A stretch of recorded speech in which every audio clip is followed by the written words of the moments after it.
जिससे इस देश की अर्थव्यवस्था बुरी तरह प्रभावित होने वाली है। सरकार को इसमें जल्दी समझ ले तो बेहतर, वरना देश की अर्थव्यवस्था को डुबाने वाले हैं। ये सरकार कड़े कानून बना करके इस देश की अर्थव्यवस्था को डुबाने की ओर ले जा रही है। चालक शब्द का यह तात्पर्य है, कोई चालक यह सड़क दुर्घटना को कारित करता है तो उसको 10 साल की सजा और 7 लाख रुपए के जहां कानून का प्राविधान। इलाहाबाद उच्च न्यायालय के प्रखर अधिवक्ता है जी भैया, क्या परिचय? मैं विपिन शुक्ला, अधिवक्ता माननीय उच्च न्यायालय इलाहाबाद।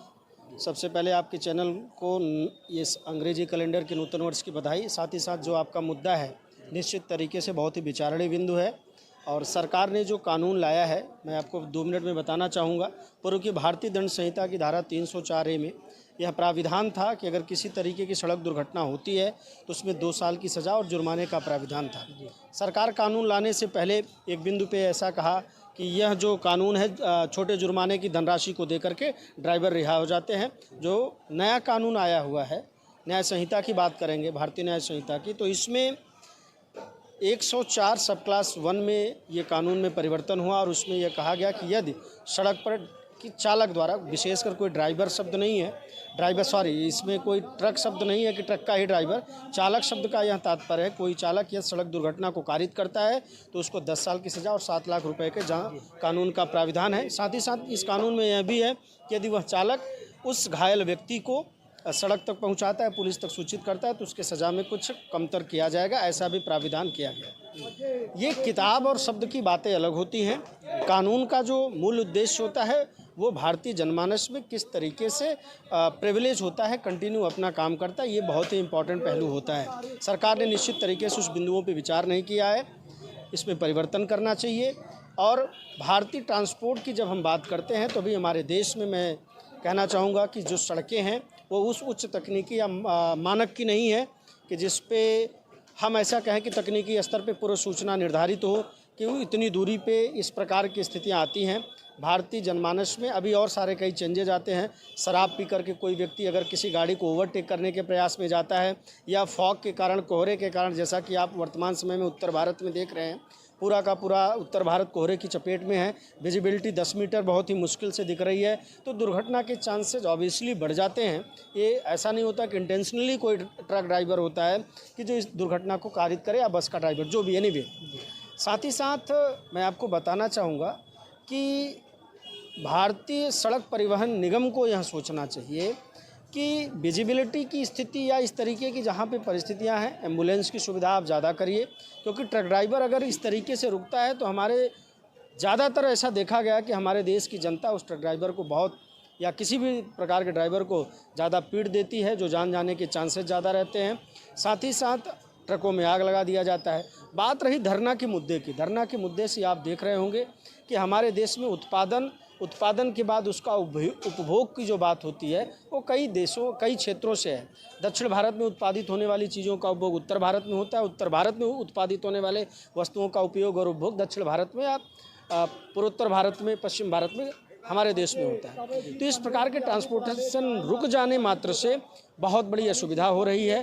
कई महत्वपूर्ण काम रुके हैं। आज हम इलाहाबाद हाईकोर्ट में हैं। इस ट्रांसपोर्टेशन के कारण आप देख सकते हैं पूरे माननीय उच्च न्यायालय के परिसर में बहुत कम भीड़ है। वादकारी नहीं आ पाए हैं, अधिवक्ता नहीं आ पाए हैं। ये चिंता का विषय है, जिससे पूरा देश प्रभावित हो रहा है। आर्थिक क्षेत्र में बहुत बड़ा संकट उत्पन्न हो जाएगा। कितने माल ऐसे हैं, कच्चे माल, जो ट्रकों में और फैक्ट्रियों में अपने उत्पादन क्षेत्र में पूरी तरीके से खराब हो जाएंगे। सरकार को इन सब बातों पे विचार करना चाहिए और विचार करते हुए निश्चित तरीके से इस कानून को वापस लेने की बात मैं नहीं कहूँगा। सज़ा का प्राविधान आप कम करिए, जुर्माने का प्राविधान कम करिए, क्योंकि जो ड्राइवर होता है अमूल चूल 10 से 12 हज़ार रुपये की नौकरी करने वाला एक व्यक्ति होता है, जिसको अपना परिवार चला पाना मुश्किल होता है, तो इतने जुर्माने की धनराशि को दे पाना पूरी तरीके से नकारा जा सकता है। सरकार को विचार करना चाहिए। साथ ही साथ मैं आपको एक और बिंदु पे बताना चाहूँगा कि सरकार कमरे में बैठ कर के, आप पार्लियामेंट के हाउसिंग कमेटी में बैठ कर के जो निर्णय लेते हैं, आप निश्चित तरीके से भारत के धरातल पे आइए, नीचे आइए। वो ड्राइवर जो रहता है वो कोई एसी का काम करने वाला बंदा नहीं होता, वो निश्चित तरह गरीब घर का लड़का होता है जो अपने परिवार की आजीविका को चलाता है। उसके यहाँ विचार करिए, क्या इस कानून को लाने से पहले उस परिवार के भरण पोषण की चिंता आपके अंदर थी? ठीक है, जो मरता है, जिसकी डेथ हो जाती है इस प्रकार की सड़क दुर्घटना से, वो भी बहुत ही दुखद होता है। लेकिन दुर्घटना शब्द ऐसा होता है कि जो निश्चित तरीके से जानबूझकर किया गया कार्य नहीं होता, वो पूरी तरीके से असामयिक घटना होती है। और असामयिक घटना में इस प्रकार के दंड की बात नहीं। सरकार का कहना है कि इस प्रकार की कानून लाने से ड्राइवर तेज़ गति से वाहन को नहीं चलाएंगे। ऐसा कुछ नहीं होता है। आप नेशनल हाईवे, बहुत सारे एक्सप्रेसवे बनाते हैं जिसका मानक आपने रख दिया 70 किलोमीटर 80 किलोमीटर पर आवर की स्पीड से गाड़ियाँ चलनी चाहिए। 40 किलोमीटर आपने मानक रखा, ये सरकार ने रखा मानक, लेकिन उस सड़कों पे भी मवेशी आ जाते हैं, कभी प्रकार किसान आ जाते हैं। तो इस तरीके से इन बातों पे विचार करना चाहिए कि आपका कानून जो बना है यह निश्चित तरीके संशोधन का विषय है, इसको आप संशोधित करिए, वापस लीजिए। और शेष बातें आपको हमारे बड़े भाई साहब भी हैं, वो बतलाएंगे। सर एक बात, क्या आपको नहीं लगता कि जिस तरह से देश के गृह मंत्री ने इस नए कानून को संशोधित किया है, कहीं ना कहीं उसमें पूरी टीम गठित हुई होगी, इस लोगों को, आम जनमानस को ध्यान में रखते हुए इस नए कानून को बनाया गया है? देखिए, सरकार अभी जो कानून ला रही है इसमें निश्चित तरह विधिक कमेटी होती है और विधिक कमेटी निर्णय लगते हैं। मुझे नहीं लगता कि विधिक कमेटी जो बनाई जा रही है वो भारत की ग्रामीण आबादी या भारत के नगरीय आबादी के नीचे के तबके के ऊपर नहीं ध्यान दे रहा है। वो कमरे में बैठ कर के, आप दिल्ली के पार्लियामेंट बोर्ड में बैठ कर के, वहाँ कमरे में बैठ कर के भारतीय कानून नहीं चले। भारत देश है, ये अमेरिका और न्यूजीलैंड ऑस्ट्रेलिया नहीं है कि जहाँ पे इतना डिजिटलाइजेशन नहीं है। मैं सरकार बहुत डिजिटल युग की बात करती है, अभी भी हाथों में डिजिटल युग की बहुत बड़ी कमी है हमारे भारत देश में। तो मैं चाहूँगा कि जनता को आप झूठे पर्दे पर ऐसी दृश्य को न दिखाएं कि पर्दे के पीछे की कहानी और है और मंच के सामने की कहानी और है। इस पे आपको विचार करना चाहिए, सरकार से मेरा निवेदन है। जिस तरह से वाहन चालकों ने अपने काम को छोड़कर लगातार प्रदर्शन कर रहे हैं, इससे कहीं ना कहीं जो हमारे देश की अर्थव्यवस्था है, इन ड्राइवरों पर भी कहीं ना कहीं एक अंग है, इन पर निर्भर होता है, क्योंकि ये देश के कोने कोने में सामग्रियों को आयात निर्यात करते हैं। तो इसका आने वाले समय में क्या देखने को मिल सकता है? देखिए, भारत जो देश है ये लोकतांत्रिक देश है। लोकतंत्र में हर व्यक्ति की गरिमा, हर व्यक्ति का सम्मान और हर व्यक्ति के साथ समता का व्यवहार ही हमारे भारतीय संविधान का मूल उद्देश्य है। तो निश्चित तरीके से सरकार को विचार करना चाहिए। मुझे नहीं लगता कि ड्राइवर भी क्या वो उपेक्षित नहीं है, वो भी हमारे देश के सम्मानित नागरिक हैं और हर जगह उनका सम्मान होना चाहिए। इस कानून को ला करके उनको हेय दृष्टि से आज समाज देख रहा है। जो इस कानून के पहलुओं को नहीं जानते वो समाज में खिल्लियाँ उड़ा रहे हैं, कब ड्राइवरों का देखा जाएगा, क्या करेंगे। ये गलत है, किसी का उपहास नहीं होना चाहिए। और निश्चित तरीके से आयात निर्यात जो आपने पूछा, इस पे भी मैं कहना चाहूँगा, पूरा देश प्रभावित है, आने वाले समय में भी प्रभावित होगा। धन्यवाद जी।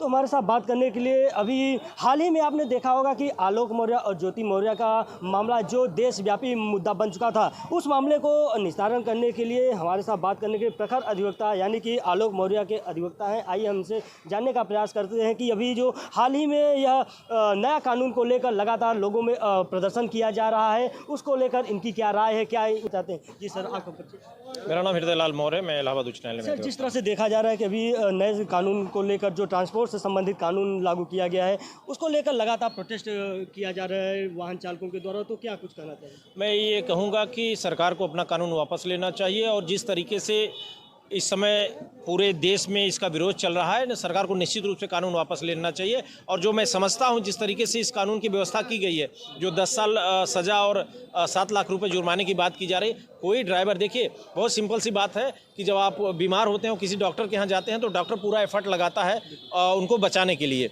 ऐसा नहीं कि डॉक्टर मार देता है। अब पेशेंट मर जाए तो उसमें क्या कर सकते हैं। वकील के पास आप आते हैं तो वकील ये कोशिश करता है कि अपने क्लाइंट के लिए जो भी बेस्ट दे सकता है दे। आज के दौर में जो हालात है, क्या कोई ड्राइवर दौड़ा करके किसी खेत में गाड़ी थोड़ा ही चढ़ा देता है। अब वो सीधे जा रहा है, उसमें कोई टकरा गया, कोई गलती से घुसा देता है, तो उसमें अगर किसी की मौत हो जा रही है तो इसमें ड्राइवर का क्या दोष है। और इस तरीके के कठोर कानून पर, जिसमें लोगों में खासकर ड्राइवरों में बहुत डर है, उन्होंने अपनी ड्राइवर का काम छोड़ करके हो सकता है खेती बाड़ी में लौट जाए या कोई और काम करना शुरू कर दें। तो ये तो कानून निश्चित रूप से डराने वाला है और एक बड़ा गरीब वर्ग इससे बहुत ही डरा हुआ है। इस कानून को वापस ले लिया जाना चाहिए। तो क्या लग रहा है कि जिस तरह से वाहन चालक अपनी कार को बहिष्कार करके घर के लिए लौट गए, कुछ लोग सड़कों पर प्रदर्शन कर रहे हैं, तो इसका आने वाले समय में क्या देश के लिए कुछ क्या होने वाला, कुछ फर्क पड़? देश की अर्थव्यवस्था बुरी तरह प्रभावित होने वाली है, क्योंकि जो ट्रांसपोर्टेशन होगा, कोई भी प्रोडक्ट हो, आप किसी फूड प्रोडक्ट की बात करिए या किसी भी स्तर के प्रोडक्ट की बात करिए, वो ट्रांसपोर्टेशन होता है इस प्रदेश से उस प्रदेश, उस प्रदेश से इस प्रदेश होता है। जो वहाँ का प्रोडक्शन है यहाँ कंज्यूम होता है, यहाँ का प्रोडक्ट वहाँ कंज्यूम होता है। जब ये रुक जाएगा तो वहाँ के रिक्वायरमेंट के हिसाब से उनकी रिक्वायरमेंट फुलफिल नहीं होगी तो रेट चढ़ जाएगा। उसके बाद मान लीजिए किसी फैक्ट्री की बात हो रही है, कार बनाने वाली फैक्ट्री में आयरन का ट्रांसपोर्टेशन, कोयले का ट्रांसपोर्ट, जब ये सब प्रभावित होगी तो उसका कास्ट जो है बहुत हाई आएगा। तो हो सकता है कि मैन्युफैक्चरिंग प्लांट ही रोक दिया जाए। अगर इस कानून को पुनः संशोधित किया गया है तो कहीं ना कहीं देश आम जनमानस के हित को देखते हुए संशोधित किया गया होगा। तो ऐसा क्या इस कानून में संशोधन किया जाना चाहिए जिससे आम जनमानस को भी समस्या न हो और जो वाहन चालक है उन्हें भी किसी प्रकार की समस्या न हो? देखिए, जो इनका प्रतिनिधि मंडल होगा, वाहन चालक एसोसिएशन होगा, उस एसोसिएशन से बात करें, उनकी जो प्रॉब्लम्स में उसको सुने और उसी के अकॉर्डिंगली वो डिसाइड करें। ना कि कानून, देखिए आप अगर किसी गरीब के भूख को समझना चाहते हैं तो उसके बीच जाना होगा। 1-2 दिन आपको भी उसकी ज़िंदगी जीनी होगी। ये जो अपर क्लास के जो सांसद विधायक बने बैठे लोग, सांसद खासकर स्टेट मिनिस्टर, सेंट्रल मिनिस्टर हैं, ये लोग उस लेवल पे कभी गए नहीं हैं। तो उस स्तर की बात इनको समझ में नहीं आ रही कि ड्राइवरों की समस्या क्या है। तो ये एक ऐसा विषय है कि जिसको आप जानते नहीं हैं उसका आप काम कर रहे हैं, तो वो निश्चित रूप से ड्राइवरों के हित में तो नहीं है। ये जो बनाया गया है ये वहीं कहीं अपने इंटरनेशनल लेवल की बात कर लिए, लेकिन इंटरनेशनल लेवल पे न तो भारत की सड़कें हैं, न तो भारत की गाड़ियां उस लेवल की हैं, तो वो निश्चित रूप से ड्राइवरों के लिए हितकर नहीं है।